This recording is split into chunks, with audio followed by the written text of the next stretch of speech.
वल्लभा गिरिवरधारी यशोदनन्दन व्रज जनरञ्जन यमुनतीरावनचारी। हरे कृष्ण कृष्ण कृष्ण हरे हरे, हरे राम राम राम हरे हरे। థ్యాంక్ యూ ప్రభు. ఈ ఆపర్చునిటీ ఇచ్చినందుకు మధురా తిరుపతి ప్రభుకి పరభక్తి మాతకి కృతజ్ఞతలు. ఓం నమో భగవతే వాసుదేవాయ. ఓం నమో భగవతే వాసుదేవాయ. ఓం నమో భగవతే వాసుదేవాయ. నారాయణం నమస్కృత్యం నరం చైవ నరోత్తమం దేవీం सरस्वतीं व्यासं ततो जयमुदीरये। नष्टप्रायेषु भद्रेषु नित्यं भागवत सेवया भगवती उत्तमश्लोके भक्तिर्भवति नैष्टिके। मूकं करोति वाचालं पङ्गुं लङ्घयते गिरिं, यत्कृपातमहं वन्दे श्रीगुरुं दीनतारिणं परमानन्दमाधवं Sri Chaitanya ईश्वरम्. Yes. So today we discuss the Srimad Bhagavatam 2.5.6. एतावान् साङ्ख्ययोगाभ्यां स्वधर्म परिनिष्ठया जन्मलाभः परं पुंसाम् अन्ते नारायण स्मृतिः. So word to word translation. Etavan, all these. Sankhya, complete knowledge of matter and spirit. Yogabhyam, knowledge of mystic power. Swadharma, particular occupational duty. Parinishtaya, by full perception. Janma, birth. Labha, gain. Para, the supreme. Pumsam, of a person. Ante, at the end. Narayana, the personality of Godhead. Smriti, remembrance. Translation. The highest perfection of human life achieved either by complete knowledge or matter and spirit, by practice of mystic powers or by perfect discharge of occupational duty, is to remember the personality of Godhead at the end of life. Purport. Narayana is the transcendental personality of Godhead beyond the material creation. Everything that is created, sustained, and at the end annihilated is within the compass of the Mahatattva, material principle, and is known as the material world. The existence of Narayana or the personality of Godhead is not within the jurisdiction of this Mahatattva, and as such as the name, form, attributes, etc.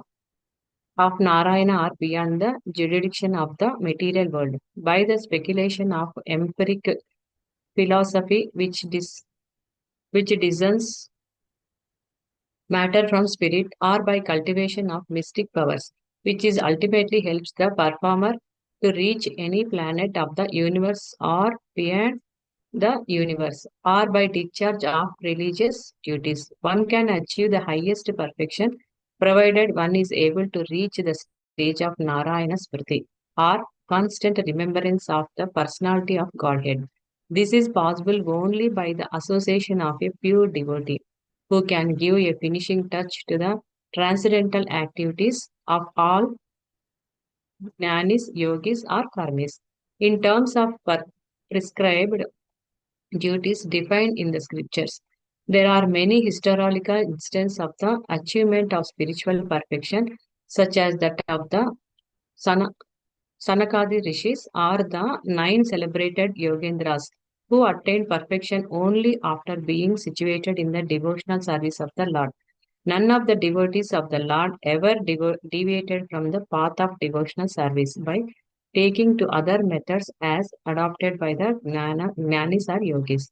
Everyone is anxious to achieve the highest perfection of his particular activity, and it is indicated herein that such perfection is Narayana Smriti, for which everyone must endeavor his best. In other words, life should be molded in such a manner that one is able to progressively remember the personality of Godhead in every step of life.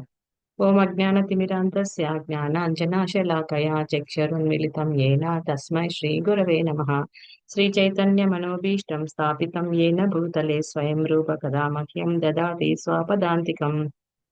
వందేహం శ్రీర్గురు శ్రీయుతపదకమలం శ్రీగురున్ వైష్ణవాం చ శ్రీరూపం సాగ్రజాతం సగణ రఘునాథాన్వితం తం సజీవం సాద్వైతం సావధూతం పరిజన సహితం కృష్ణ చైతన్య దేవం శ్రీరాధా కృష్ణ పాదాన్ సగణ లలితా శ్రీ విశాఖాన్వితాం చ.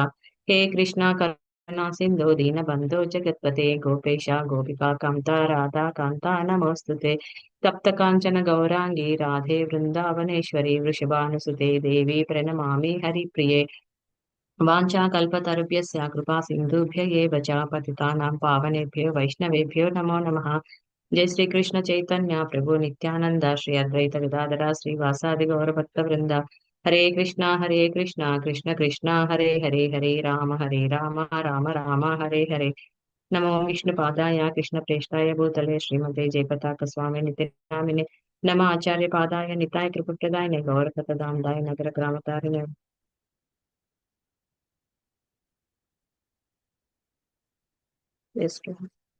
Voice వినిపిస్తుంది కదా?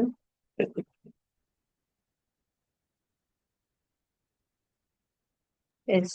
ఈరోజు వినిపిస్తుంది. Yes thank you.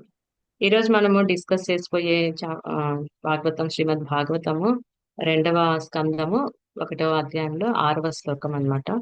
So ఇక్కడ మనకి ఏం చెప్తున్నారంటే, కొంచెం మన గడిచిన శ్లోకాలు మనం చూసుకుంటే సుఖదేవ్ గోస్వామిని పరీక్షిత్ మహారాజు అడుగుతున్నారు కదా, అంటే ఉమ్, ఆ, తను అంత్యకాలంలో ఏమేం చెయ్యాలి. సో తనకి తెలిసిపోయింది కదా, వారం రోజుల్లో నేను చనిపోతాను ఇలా పాము కాటు వల్ల అనేసి, తక్షకుడి వల్ల అని తెలిసినప్పుడు, ఎప్పుడైతే ఆయన గంగా తటానికి వచ్చి ఆయన కూర్చొని ఆ ఉంటారో, మనం లాస్ట్ ప్రీవియస్ క్లాసెస్ లో కూడా చూసుకున్నాం కదా, ప్రతి ఒక్కరూ ఆయనకి ఒబేసెన్స్ చేసి అక్కడికి వస్తారనమాట. సర్వ ఋషులు కానీ ఎవరైనా సరే అందరూ అక్కడికి వచ్చి వెయిట్ చేస్తుంటారనమాట. సో అప్పుడు సుఖదేవ్ గోస్వామి వచ్చినప్పుడు పరీక్షిత్ మహారాజ్ అడుగుతారు అన్ని క్వశ్చన్స్. సో అది అడగడం కూడా ఎలా అడుగుతారంటే, ఏదైతే నేను విని తరిస్తాను అంటే, ఈ 7 days లో, అంటే చాలా క్రూషియల్ టైం కదా ఆయనకి. సో ఏదైతే నేను తరించి ఈ శరీరాన్ని నేను, అంటే ఈ ఆత్మను ఉద్ధరించుకోగలను, అలాంటి శ్రీకృష్ణ పరమాత్మని యొక్క కథలని, అంటే ఆయన యొక్క ఆ ఆ లీలల్ని నాకు శ్రవణం చేయాలని ఉంది అంటారనమాట. అంటే చూడండి, ఒక భక్తుడు ఎంత బాగా అడుగుతున్నాడంటే, అంటే సుఖదేవ్ గోస్వామి చాలా సంతోషిస్తారనమాట. అంటే ఆ అడిగే క్వశ్చన్ కూడా, అంటే గురువుల్ని మనం చెప్తారు కదా, తద్విత్తి ప్రణిపాతైన పరిప్రశ్నైన సేవయ ఉపదేశంతి తే జ్ఞానం జ్ఞానిన తత్వదర్శిన అన్నమాట. అంటే భగవంతుని యొక్క విషయాలు తెలుసుకోవడానికి గురువు దగ్గర మనం అడగాలి, కానీ వాళ్ళకు తెలుసా లేదా అని క్రాస్ క్వశ్చన్స్ మనం వేయకూడదు అనమాట. సో మనం తత్వదహ భగవంతుని తెలుసుకోవాలంటే ఏ రకమైన క్వశ్చన్లు మనం అడగాలనో గురువు మనము పరీక్షిత్ మహారాజ్ నుంచి నేర్చుకోవచ్చు అనమాట. సో అందుకు సుఖదేవ్ గోస్వామి చాలా సంతోషంగా ఆయన అన్ని విషయాలు చెప్తూ వస్తున్నారు. సో గడిచిన శ్లోకాల్లో మనము ఆయన గృహమేది గురించి, గృహస్థ గురించి కూడా చెప్పారు. ఎలా ఉండాలి గృహమేది అంటే, ఎలా ఉండాలి గృహస్థ. గృహస్థ అంటే ఎలా చెప్తారు, ఎవ్రీథింగ్ అంటే వాళ్ళ ఫ్యామిలీ మెంబర్స్ కానీ తను కానీ ఎప్పుడు కృష్ణ సంబంధమైన భక్తిలో అన్నమాట. అంటే ఆ మెటీరియల్ యాక్టివిటీస్ ఎక్కువ కాకుండా, ఎల్లప్పుడూ తను ఆ తనే కాకుండా తన ఫ్యామిలీని కూడా అన్నమాట ఎలా ఉద్ధరించాలి, తనని ఎలా ఈ భగవద్ధామాన్ని తీసుకెళ్ళాలి, అలాంటి విషయాలు ఆలోచిస్తారనమాట. అంటే ప్రతిదీ కృష్ణ సంబంధంగా తను ఉంటాడనమాట. అలా కాకుండా గృహం మీద ఏం చేస్తారు, ఆయనకు ఎక్కువ ఏం ఉండదన్నమాట. ఎంతసేపు తన యాక్టివిటీస్ అన్ని మెటీరియల్ లైఫ్ లో ఉంటాయి. అంటే తన బంధువుల నుంచి పొగడ్తలు కానీ, లేకపోతే తను ఎలా వాళ్ళను ఎంగేజ్ చేయాలి అని, అంటే భగవంతుని లీలలో ఎంగేజ్ చేయాలని ఉండదన్నమాట. ఎంతసేపు తను మెటీరియల్ యాక్టివిటీస్ లో ఉండాలనుకుంటారనమాట. సో గృహస్థ అలా అలా గృహం మీదకి, అంటే గృహస్థ ఎప్పుడు తన టైం ని వాల్యుబుల్ అనుకొని అలా తన అంతా ఎంగేజ్ అయి ఉంటారనమాట. కానీ గృహం మీద ఎప్పుడు తన కాలాన్ని వృధా చేస్తూ ఉంటారని చెప్తూ వస్తారనమాట గడిచిన శ్లోకాల్లో. అసలు మనకి ఈ శ్లోకంలో ఏం చెప్తున్నారంటే, ఏతావాన్ సాంఖ్య యోగాభ్యం, అంటే ఏ పరిస్థితుల్లో అయినా సరే, అంటే ఈవెన్ భౌతిక పదార్థమైనా సరే, లేదా మెటీరియల్ స్పిరిచువల్ అన్నమాట, ఆత్మ యొక్క సంపూర్ణ జ్ఞానంలో ఉన్నా సరే, అంటే ఇందాక మన గృహం మీద గృహస్థ అని చెప్పాం కదా, అట్లా మెటీరియల్ అయినా సరే, లేదా సంపూర్ణ జ్ఞానం తెలుసుకునే ఆత్మ జ్ఞానంలో ఉన్న వాళ్ళైనా సరే, తన స్వధర్మ పరినిష్టయ అంటే తన స్వధర్మాన్ని నిష్టగా చేయాలని చెప్తున్నారనమాట.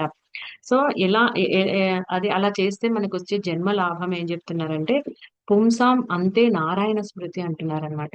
అక్కడ అంటే ఇక్కడ పుంసాం అనేది స్పెషల్‌గా సుఖదేవ్ గోస్వామి ఎందుకు మెన్షన్ చేశారంటే, పుంసాం అంటే మానవులనమాట. మనుషుల యొక్క అంతకాలచ నారాయణ స్మృతి అంటున్నారు. అంటే ఇక్కడ ఓన్లీ మనుషులనే ఎందుకు చెప్పారు అంటే సుఖదేవ్ గోస్వామి ఇక్కడ అంటే జ్ఞానము అంటే భగవంతుని తెలుసుకునే జ్ఞానము మనుషులకే ఉంటదన్నమాట. సో మిగతా పశుపక్షాదులు మనము అంటే మిగతా జీవరాశులు ఏవి చూసినా కూడా వాటికి ఎలాంటి జ్ఞానం ఉండదన్నమాట. అందుకే అవి అంత్యకాలచ నారాయణ స్మృతి అవి చేయలేవన్నమాట. ఎలా అంటే వాటికి ఇప్పుడు ఒక లైఫ్ ఉంటది. అది వాటికి అది ఏం చేసినా చేయకపోయినా అది దానికి నెక్స్ట్ లెవెల్‌కి వెళ్ళిపోతదన్నమాట. కానీ మానవుడు అలా కాదనమాట. మానవులకి వచ్చే జ్ఞానం ఏంటంటే భగవంతుని యొక్క స్మరణ. సో మనకు నవవిధ భక్తుల్లో చెప్తారు కదా! శ్రవణం, కీర్తన, స్మరణం అనేసి. సో అట్లా మనము స్మరణ అనేది చేస్తున్నప్పుడు నారాయణ స్మృతి జరగాలి అని చెప్తున్నారిక్కడ. సో నారాయణ స్మృతి అంటే ఇక్కడ ఏం చెప్తున్నారంటే పూర్ణతత్వానికి రావాలి అని చెప్తున్నారనమాట. పూర్ణతత్వం అంటే ఏంటి? ఇప్పుడు మనం అనుకున్నాం గదా! అంత్యకాలేచ నారాయణ స్మృతి అనేసి. సో, నారాయణ స్మృతిలో భగవంతుని యొక్క ప్రేమను పొందాలన్నమాట. అంటే ఏదో పుట్టామా, వెళ్ళిపోయామా అని కాదు. ఇప్పుడు మనం ఫర్ ఎగ్జాంపుల్ చెప్పాలంటే మెటీరియల్ లైఫ్‌లో ఒక ఎగ్జామ్ రాయాలనుకుంటాం. ఎగ్జామ్ రాయాలనుకుంటే ఈవెన్ మనము 1 ఇయర్ మొత్తం టోటల్లీ మనము కష్టపడితే గాని అది లాస్ట్ లైఫ్ అంటే లాస్ట్ ఎగ్జామ్ 1 ఇయర్ ఎగ్జామ్‌కి ఆ 3 అవర్స్ ఎగ్జామ్‌కి మనం కూర్చొని రాయగలమనమాట.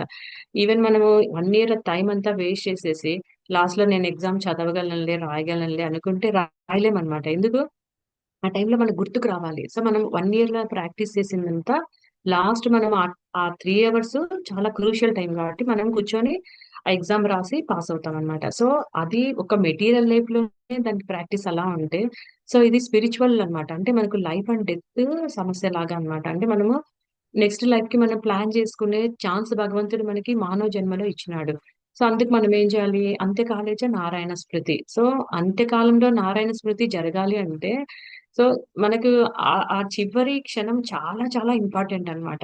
అంటే మనకు చెప్తారు గదా! ఇంతకుముందు శ్లోకాల్లో గూడా సో, డెత్ అనేది ఎలా ఉంటదంటే ఆహ్, ఎ ఆహ్, భక్తుడికైతే భక్తుడు కాని వాళ్ళకి 40,000 తేళ్లు కుట్టినంత అంటే ఎవరికైనా ఉంటది. 40,000 తేళ్లు కుట్టినంత చాలా నొప్పి ఉంటదనేసి. కానీ భక్తులు వాళ్ళకి భగవంతుడు ఏం చేస్తారంటే, ఆ నొప్పిని తెలియకుండా సునాయాసన మరణం అంటారు గదా! అలాంటివి జరిగే ఛాన్స్ ఉంటదనమాట.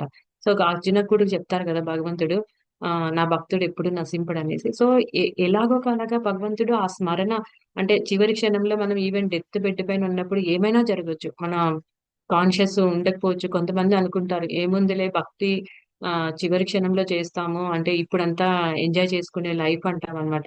కానీ కాదనమాట.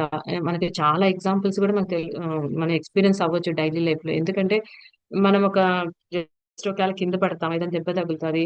మనకు అమ్మ, అబ్బా అని అనేస్తాం గానీ, కృష్ణ అనే వర్డ్ జనరల్‌గా అంటే రాదనమాట. అంటే మనం భక్తి చేస్తూ ఉన్నా గూడా ఆన్ ది స్పాట్ దాన్ని మనము ఫీల్ అవ్వలేకపోతాము. సో, అలాంటిది మనము చివరి క్షణంలో నేను చేసుకోగలనులే భక్తి అనుకోవడానికి లేదనమాట. కొంతమంది అనుకుంటారు మనకు 'అజామిల్' స్టోరీ ఉంది గదా! ఆయన ఏముంది బ్రాహ్మణుడైనా గూడా ఆయన ముందంతా ఆయన అన్నీ చేసుకున్నారు. తర్వాత లాస్ట్ క్షణంలో ఆయన అలా నారాయణ స్మృతి జరిగిన వల్ల ఆయన ఉద్ధరించబడ్డాడు గదా! అనుకోవచ్చు. బట్ అది అంత ఈజీ కాదనమాట. ఆయన భక్తుడు అయ్యుండొచ్చు. ప్లస్ ఆయన ఆ జన్మలో చేసుకునేది అయ్యుండొచ్చు. బట్ కానీ అందరికీ అలా జరగాలని లేదు. అది ఆయన యొక్క సుకృతి అన్నమాట.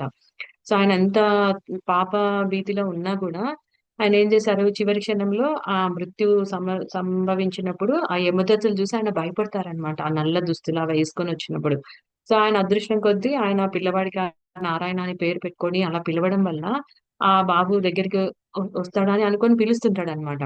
కానీ నారాయణ అని ఎప్పుడైతే అన్నారో, విష్ణుదూతులు గూడా వస్తారు గదా! సో, ఆ స్టోరీ మనకు తెలిసిందే. లాస్ట్ క్లాస్‌లో చెప్పుకున్నాము. సో, అలా ఆయనకి ఆ సంవాదం జరిగినప్పుడు ఈయన చేసిన ఆ స్మృతి వల్ల అంటే జస్ట్ ఒక నారాయణ అని అంటే వాళ్ళు డిస్కస్ చేస్తారు గదా! ఈయన పిలిసింది కొడుకుని గదా! భగవంతుని గాదని యమదూతలంటారు. కానీ వాళ్ళేమంటారు, లేదు లేదు ఏదైనా సరే నారాయణ అనే వర్డ్, నారాయణ అనేది భగవంతుని యొక్క నామం అన్నమాట. సో, ఆ వర్డ్ పిలిసారు గదా! సో, అందుకని మేమొచ్చామని. అలా చాలా డిస్కషన్ జరుగుతదనమాట వాళ్ళిద్దరి మధ్య. తర్వాత యమదూతలెళ్ళిపోతారు. తర్వాత విష్ణుదూతలు కూడా వెళ్ళిపోతారు. అప్పుడు ఆయనకి రియలైజ్ అవుతాదనమాట. సో, నేను ఒక్కసారి నారాయణ అని పిలిచినందుకే నాకు లైఫ్‌లో జరిగిన ఈ ఇన్సిడెంట్స్ అన్నీ నాకు ఇలా అయ్యేసేసి ఇలా నాకు మెర్సీ దొరికింది కదా! భగవంతుని యొక్క అని అప్పుడు ఆయన రియలైజ్ అయ్యి బద్రికాశ్రమం వెళ్ళేసి ఆయన మళ్ళీ తపస్సు చేసుకొని భగవద్ధామం వెళ్తారనమాట. సో, ఇది అందరికీ జరగాలనేది లేదు. మనము చాలా ఎగ్జాంపుల్స్‌లో చూసుకుంటాం గదా! ఈవెన్ మనకు చెప్తా ఉంటారు క్లాసెస్‌లో ఏమంటారంటే, ఒక మనిషి డెత్ బెడ్ పైన అంటే అతడు లైఫ్‌లో బాగా ఎంజాయ్ చేస్తాడు. అన్నీ అనుభవిస్తాడు. కానీ ఎప్పుడైతే చివరి డెత్ బెడ్ పైన ఉంటారు గదా! మనకు కూడా చెప్తారనమాట. ఆ డెత్ బెడ్ పైన మనకి ఒక రీల్ అంతా ఇలా రివీల్ అవుతదంట. అంటే మనం ఆ లైఫ్‌లో చేసిన యాక్టివిటీస్ అన్నీ కూడా మొత్తం మనం సినిమా రీల్ కదా! ఎలా మొత్తం అలా రివీల్ అవుతాదో మనకి చూసినప్పుడు సో, అలా మన లైఫ్ కూడా అంతా మనకి కనిపిస్తా ఉంటదంట. సో, దాంట్లో మనం ఏదైతే భక్తి ఎక్కువ చేశామో, ఎక్కడో చోట మన మనసు అక్కడ స్ట్రక్ అయిందనుకోండి, చాలు మనకి నారాయణ స్మృతి కలుగుతదనమాట. లేదు మనం చేసే మెటీరియల్ యాక్టివిటీస్‌లో ఆ రైలు ఎక్కడైతే స్ట్రక్ అయిందనుకోండి, అది మనకి మళ్ళీ మనము జన్మ తీసుకోవడానికి కారణమవుతదనమాట. ఎందుకు అంటే ఆ ఎగ్జాంపుల్‌లో ఏం చెప్తారంటే ఒకతను అలా డెత్ బెడ్ పైన ఉన్నప్పుడు అతనికి అట్‌లీస్ట్ వాళ్ళ బంధువులు లాస్ట్ మినిట్‌లో నారాయణ అని పలికిద్దామని ప్రయత్నిస్తారనమాట. చూడండి మనం అనుకోవచ్చు డెత్ బెడ్ పైన నేను స్మృతి చేసుకోవచ్చు అనేసి. ఈవెన్ మన వాయిస్ కాదు కదా! మన అదేమంటారు వినడానికి కూడా మనకు ఏమో తెలీదు. ఎలాంటి జవసత్వాలు మనకు అన్నీ క్షీణించిపోయి ఎలాంటి పరిస్థితిలో ఉంటామో అంటే మనం చేసుకున్న కర్మానుసారం అన్నమాట. ఎవరెవరైతే ఎలాంటి కర్మలు చేసుకున్నారో వాటి ప్రకారమే మనకు డిసైడ్ అయి ఉంటుంది గదా! సో, అలా ఉన్నప్పుడు వాళ్ళేం జేస్తారంటే సరే అట్‌లీస్ట్ ఇతనితో నారాయణ శబ్దంలో నార అనన్నా అనిపిద్దామని జెప్పేసి అది నార పీస్ ఉంటది గదా! అది పట్టుకొస్తారనమాట. పట్టుకొచ్చి ఇట్లా చూపిస్తుంటారు. అట్‌లీస్ట్ నారలో సగమన్నా వర్డ్ చెప్తారేమో అనేసి. ఆయనేమంటాడు దాన్ని పీచు పీచు అంటాడే గానీ నార అనేది గూడా రావట్లేదనమాట ఆయనకి. సరే ఇంకా నారాయణలో సగం వర్డ్స్ ఉంటాయి గదా! దానికోసం ఏం జేస్తారు కొన్ని పైసలు తీసుకొస్తారనమాట. అప్పుడు పూర్వకాలము అర్ధన, పావన అనేవాళ్ళు గదా! అవి తీసుకొచ్చి గూడా చూపిస్తారంట. చూపిచ్చి అట్‌లీస్ట్ దీన్ని అన అంటాడని అనొచ్చు గనుక అవి పైసలు పైసలు అంటున్నాడు, డబ్బులంటున్నాడు గానీ అన అనట్లే. చూడండి అలాంటి కాన్షియస్‌లో మనము ఆహ్, ఉంటామని అనుకుంటామా? అనుకోలేము. సో, ఇది మనకు ఒక ఎక్స్‌పీరియన్స్‌గా తీసుకోవచ్చనమాట. సో, ఇంకా ఏం జెప్తామంటే ఇంకో ఎగ్జాంపుల్ ఏం చెప్పుకోవచ్చంటే ఇదేంటి మనం చనిపోయేటప్పుడు నారాయణ స్మృతి జరగాలంటాం గదా! ఇంకొక ఎగ్జాంపుల్ ఒక ఫోటో స్టూడియోకనుకోండి. మనం ఒక ఫోటో తీసుకోవడానికి వెళ్తాం. స్టూడియోకి. సో, మనం ఎలా రెడీ అవుతామంటే, బాగా మేకప్ ఏసుకొని మంచిగా ఫోటో రావాలనేసి వెళ్తాం గదా! సో, అక్కడికెళ్ళినప్పుడు ఏమవుతది, మనం ఎంత రెడీ అయ్యి వెళ్ళినా గూడా ఫోటో మ్యాన్ చెప్తూ ఉంటాడు. ఇలా కూర్చోండి, ఇలా కూర్చోండి, ఇలా సర్దుకోండి, ఇలా సర్దుకోండి అని. మనం అన్నీ సర్దుకొని రెడీగా కూర్చుంటామనమాట. సో, జస్ట్ ఆ క్లిక్ అనే టైం వచ్చినప్పుడు ఏమవుతది, అది ఏమైనా అవ్వచ్చు. మనము కదలొచ్చు, కళ్ళు మూయొచ్చు, ఇంకా అంటే ఏ ఎక్స్‌ప్రెషన్స్ ఏదైనా పెట్టిండొచ్చనమాట. సో, ఆ పెట్టేటప్పుడు ఆ క్లిక్ అన్నప్పుడు అది తీసుకుంటది. ఏదైతే మనం అంటామో ఆ భావం అది తీసుకొని మనకు ఫోటో రూపంలో బయటకొస్తది. సో, దాన్ని మనము మరణంతో పోల్చుకోవచ్చనమాట. ఎలా సో, ఏ భావం అయితే మన మనసులో పెట్టుకొని ఆ క్లిక్ అన్నప్పుడు అది లాక్కునిందో, సో, ఈ ఆత్మ కూడా ఈ సూక్ష్మ శరీరాన్ని పట్టుకొని ఏదైతే మనము ఆ స్మరణ చేస్తామో, ఈవెన్ మనము నారాయణ స్మృతి, నారాయణ అని అన్నప్పుడు ఈ we go to the Goloka. కానీ మనము వేరే స్మృతి అంటే ఏదైనా పిల్లల గురించో, లేకపోతే మన ఇంట్లో డాగ్స్ ఉంటాయి. లేకపోతే మన ఆస్తుల గురించో, లేకపోతే మన బంధువుల గురించో ఏమైనా అన్నమాట. మన పాస్ట్ లైఫ్‌లో ఏదైతే మనకు కొన్ని స్ట్రక్ అయింటాయని చెప్తారు గదా! మైండ్‌లో. సో, ఆ బుద్ధిని పట్టుకొని ఆత్మ వెళ్ళిపోతుందన్నమాట. సో, ఇది మనకి చాలా చాలా ఇంపార్టెంట్ అని చెప్తారు. సో, ఇంకా ఏం చెప్పొచ్చంటే కొంతమంది ఆహ్, మా బయటికుంటదనమాట. నారాయణ, నారాయణ అంటారు. బట్ అది లోపలి భావం చాలా ఇంపార్టెంట్. మనకు చెప్తారు గదా! ఫేస్ ఆర్ ద రీడింగ్ అనేసి. సో, మనకి ఇన్నర్ ఎక్స్‌పీరియన్స్ అంటే ఇన్నర్‌లో మనకి ఆ ఫీలింగ్స్ ఉంటే అది ఆటోమేటిక్‌గా మనకి బయటికొస్తాయన్నమాట. సో, ఇన్నర్‌లో ఆ భక్తి భావం లేనప్పుడు అది నారాయణ అనేది మనం భగవంతుని నామం అనేది పలకలేమన్నమాట. సో, దానికి ఎగ్జాంపుల్‌గా మనము ఈ హిరణ్యకశ్యపుడు గాని, తర్వాత రావణాసుడు కానీ వీళ్ళని చెప్పుకోవచ్చు. వాళ్ళు గూడా అంటారు. కృష్ణ, కృష్ణ అని అంటారు. కానీ అదేంటి ఎంతసేపు వాళ్ళు శత్రుత్వ భావంతో చూస్తారనమాట. సో, అది అన్నా గూడా ఈవెన్ భగవంతుడు ఇందాక ఆ శ్లోకంలో చెప్పారు గదా! ఎలాంటి స్వధర్మ కార్యాల్లో ఉన్నా గూడా వాళ్ళేమి భగవంతుని శత్రువులానే చూస్తున్నారు. అయినా కూడా భగవంతుడు వాళ్ళకి ఆహ్, ముక్తినిచ్చాడనమాట. కానీ అది ఎంతసేపు వాళ్ళకి ముక్తి వరకే వచ్చింది. కానీ భగవంతుని యొక్క భగవత్ ప్రేమను గాని, వైకుంఠ లోకాలకు వెళ్ళే ఛాన్స్ గాని వాళ్ళకి దొరకదు గదా! సో, అలా కాకుండా మనకు ఇంకొక ఎగ్జాంపుల్ ప్రభుపాదని తీసుకోవచ్చనమాట. ఆయన తన చివరి సమయంలో మరణ సమయంలో ఆయన ఏం చేశారు, ఈవెన్ భాగవతాన్ని ఆయన ట్రాన్స్‌లేట్ చేస్తూనే ఉన్నారనమాట. సో, అప్పటికే ఆయనకి మొత్తం శరీరం అంతా క్షీణించిపోయింది. ఆయన జస్ట్ భగవంతుని యొక్క చరణామృతం తప్ప ఆయన ఏమీ తీసుకోవట్లేదనమాట. ఈవెన్ ఆ సిట్యుయేషన్‌లో గూడా అంటే మనం అదొక ఎగ్జాంపుల్‌గా తీసుకోవచ్చు ప్రభుపాదుల వారిని. ఆయన తీసుకుంటూనే ఉన్నారు.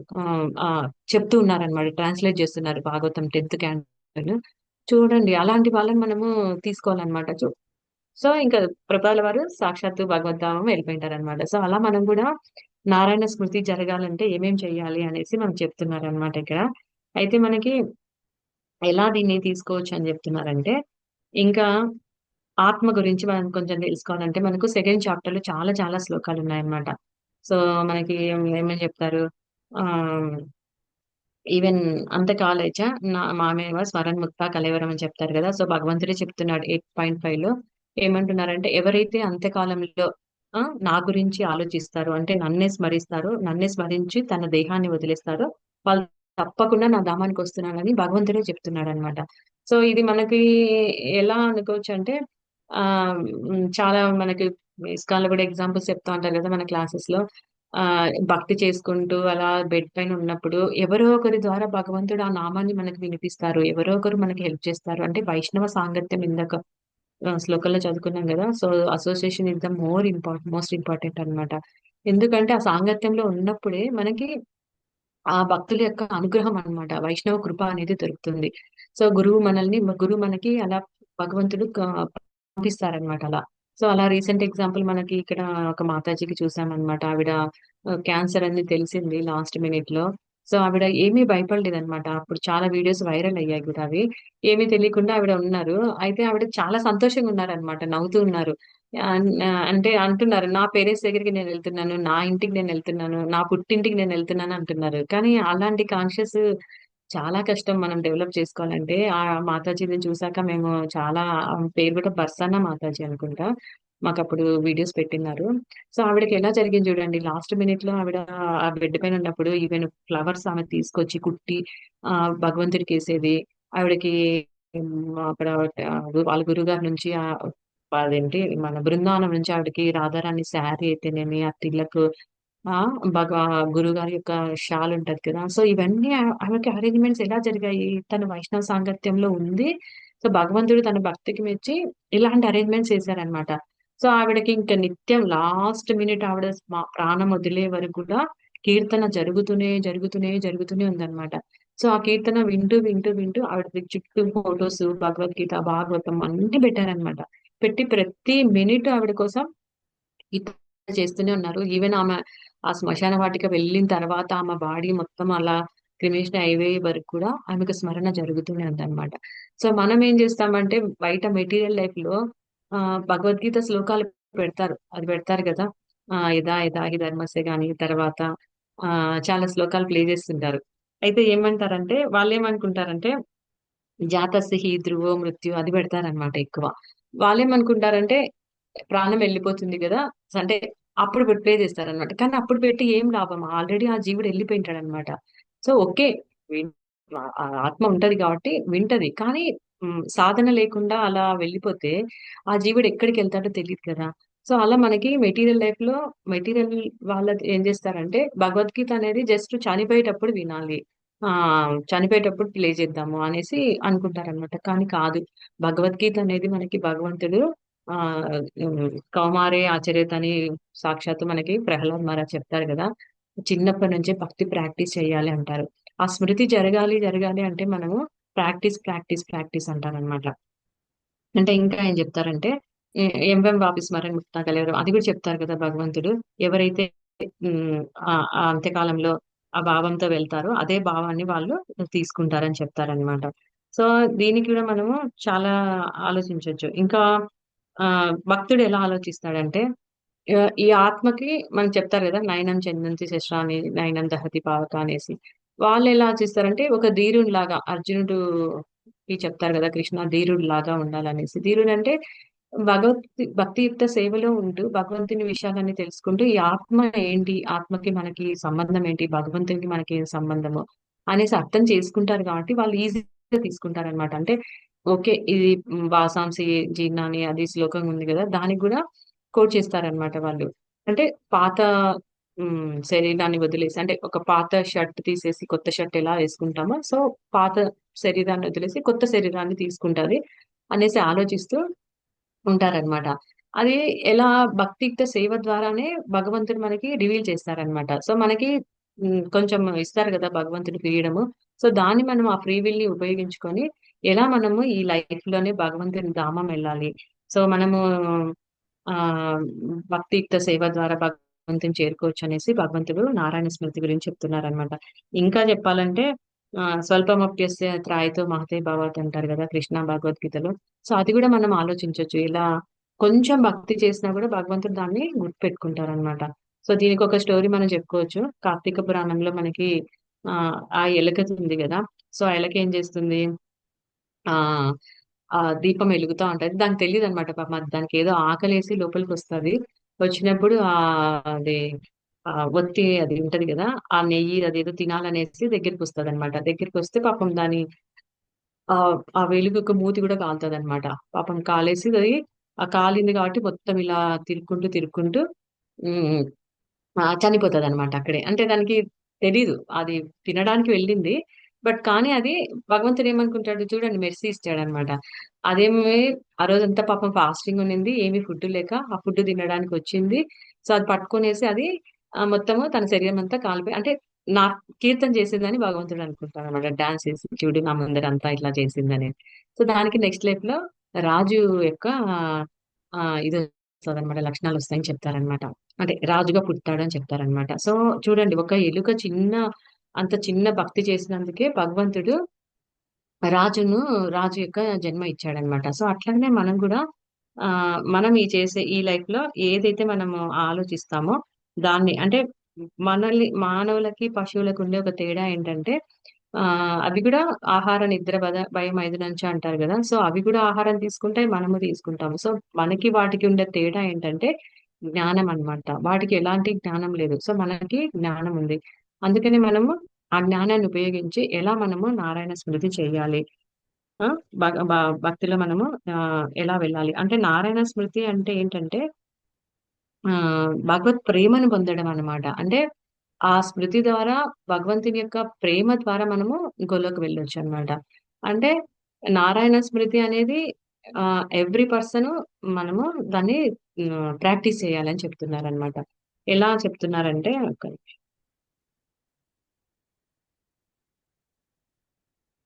ఇంకా జ్ఞానులు కానీ, యోగులు కానీ అనుసరించే మార్గంను వారు చేపట్టలేదంటున్నారనమాట. ఎవరంటే ఈ సనక సనాది ఋషులున్నారు గదా! వాళ్ళు గాని, నవయోగీంద్రులు కానీ వీళ్ళందరూ భగవంతుని యొక్క ఆహ్, భక్తులనమాట. సో, వాళ్ళు భక్తియుక్త సేవ ద్వారానే భగవంతుని చేరుకున్నారు కానీ, వాళ్ళు వాళ్ళు చేరుకున్న తర్వాత వాళ్ళు మళ్ళీ తిరిగి పడిపోలేదనమాట భక్తి నుంచి. సో, అంటే ప్రతి ఒక్కరు తమ శాయశక్తులా ప్రయత్నించి జీవితంలో ప్రతి అడుగులో తాను నారాయణ స్మృతిని వృద్ధి చేసుకున్నట్లుగా మనుషుడు జీవితంను మలుచుకోవాలి అని భగవంతుడు చెప్తున్నారనమాట. అంటే ఆహ్, హ్మ్. హ్మ్. అంటే పదం పదం యద్విపదం అంటారు గదా! అంటే కలియుగంలో ప్రతి అడుగు తీస్తే అడుగు ప్రమాదాలనమాట. సో, అందుకే భగవంతుడు ఏం చెప్తున్నాడు, మన భగవద్గీతలో కూడా చెప్తారు గదా! విభూతిలో సో, వాటర్‌లో టేస్ట్ నేనే అంటాడు. మేరు పర్వతం నేనంటాడు. సర్పాల్లో వాసుకుని నేనంటాడు. సో, ఇలా అన్నిట్లో భగవంతుడు ఉన్నాడు కాబట్టి ఈవెన్ మన లైఫ్‌లో కూడా భగవంతుని మనము పెట్టుకోవాలనమాట. ఎలా? ఇప్పుడు భగవంతుడు వాటర్‌లో నేనున్నాడు. సో, మనం ఆ వాటర్ తీసుకునేటప్పుడు ఓకే, ఇది కృష్ణ క్రియేషన్. కృష్ణ ఇందులో ఉన్నారు. ఈ టేస్ట్ కృష్ణ అని చెప్తున్నారు గదా! సో, ఒక కృతజ్ఞత అన్నమాట. ఒక గ్రాటిట్యూడ్. హ్మ్. కృష్ణ, ఈరోజు నీ వల్ల నేను ఈ వాటర్ తాగగలుగుతున్నాను. సో, అలా అన్నమాట. అదే స్మృతి. అంతేగాని మనం ఏదో వెళ్లి ఇంకా తపస్సు చేసుకొని అడవుల్లో ఇంకా మనం ఏదో సాధించాలి, చెయ్యాలనేసి అదేం చెప్పట్లేదు కృష్ణ. ప్రతి దాంట్లో భగవంతుని మనం ఇంటరేట్ చేసుకోవడమే స్మృతి అన్నమాట. ఇంకా మనము ఏదైనా మనకు వెతుకుతుంటాం, కొన్ని వస్తువులు కనిపించవు. సడెన్‌గా కృష్ణ ప్రే చేస్తాం. ఆ వస్తువు మనకు కనిపించాలనేసి. సో, అది కనిపిస్తది. సో, వెంటనే థాంక్ యూ కృష్ణ, నేను నేను కష్టపడుతున్నాను. నాకిది అంటే ఇంపార్టెంట్‌ది ఏదైనా దొరికిందనేసి కృతజ్ఞత చెప్పుకోవడము. తర్వాత మనం ప్రసాదం తీసుకుంటుంటాము. ప్రసాదం తీసుకునేటప్పుడు భగవంతుడు ఇలా మాకు ఈ రోజు నేను లేసి భగవంతునికి ఇలా ఆరాధన చేయగలుగుతున్నానంటే భగవంతుని యొక్క కృప. అలా ప్రతి దాంట్లో మనము స్మరణ చేస్తా ఉన్నప్పుడు మనకేమవుతుందంటే నిత్యం భాగవత సేవయ అన్నట్టు ఎవ్రీ మినిట్ మనం ఆ కాన్షియస్ అనేది కృష్ణ మీద ఉంటదనమాట. సో, ఇలా మనం చేసే కొద్దీ ఏమవుతదంటే అది అలవాటవుతదనమాట. అది గూడా ఎలా మనకి భక్తుల యొక్క సాంగత్యం. ఈరోజు మనం ఇలా క్లాస్‌లో కూర్చొని వినగలుగుతున్నామంటే these are the devotee association అన్నమాట. సో, ఇలాంటి విషయాలన్నీ మనము గురువుల ద్వారా, తర్వాత శాస్త్రాల ద్వారా, తర్వాత ఇలా వైష్ణవుల ద్వారా మనం తెలుసుకునేసి, దీన్ని ఎలా ప్రాక్టీస్ చేయాలనేసి మనకు ఇంకా ఇంకా నేర్చుకోవాలన్నమాట. So, this is the point Prabhu.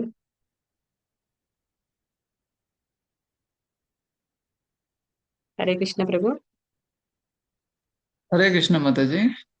Thank you ప్రభు. హరే కృష్ణ. ఓకే, పూర్తి చేసేసారా? సో, ఓకే, గ్రంథరాజ్ శ్రీమద్ భాగవతం కి జై, శిల ప్రభుపాద్ కి జై. ఓకే, థ్యాంక్ యూ నీలిమా మాతాజీ for your nice class. Thank and you for giving opportunity ప్రభు. థాంక్ యూ ఫర్ పదాభక్తి మాతాజీ. సో మీకు ఏమైనా ప్రశ్నలు ఉంటే అడగచ్చు. తెలుగు వాళ్ళు కూడా ఆన్లైన్ 2 గ్రూప్స్ వాళ్ళు జాయిన్ అయ్యారు. మీకు ఏమైనా ప్రశ్నలు ఉంటే మీరు అడగచ్చు. So the other devotees, those who have got questions, they are also welcome to ask the questions. Hare Krishna.